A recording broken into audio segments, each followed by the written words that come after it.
ഇന്നത്തെ അറിയിപ്പുകൾ. ടെലിമാനസ് വ്യാപകമാക്കാനൊരുങ്ങി ആരോഗ്യ മന്ത്രാലയം. വിമാനാപകടത്തിൽപ്പെട്ടവരുടെ കുടുംബാംഗങ്ങൾക്ക് മാനസികാരോഗ്യം വീണ്ടെടുക്കാൻ വിളിക്കാം.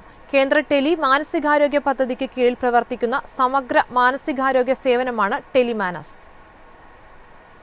അഹമ്മദാബാദിലുണ്ടായ എയർ ഇന്ത്യ വിമാനാപകടത്തിൽ നിന്ന് കഷ്ടിച്ച് രക്ഷപ്പെട്ടവരും ജീവൻ നഷ്ടപ്പെട്ടവരുടെ ബന്ധുക്കളും പ്രദേശവാസികളുമൊന്നും അതിന്റെ ആഘാതത്തിൽ നിന്ന് ഇനിയും മോചിതരായിട്ടില്ല.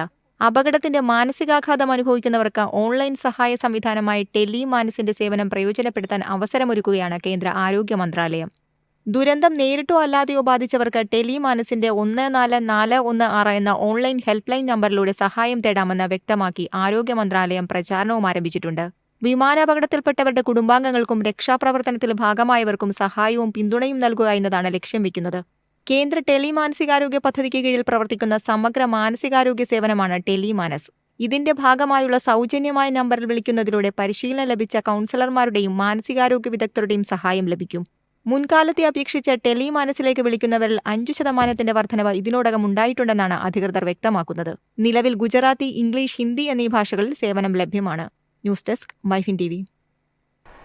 കസ്റ്റമർ റിലേഷൻസ് മാനേജ്മെന്റ് സോഫ്റ്റ്വെയർ പരിഷ്കരിക്കുന്നതിന്റെ ഭാഗമായി KCBയുടെ ഓൺലൈൻ കൺസ്യൂമർ പോർട്ടലായ web self service, consumer mobile app, toll free number, automatic പരാതി രജിസ്ട്രേഷൻ നമ്പർ എന്നിവ 21/6/2025 രാത്രി 11 മണി മുതൽ 22/6/2025 പുലർച്ചെ 2 മണി വരെ ലഭ്യമാവുകയില്ലെന്ന് KCB അറിയിച്ചു.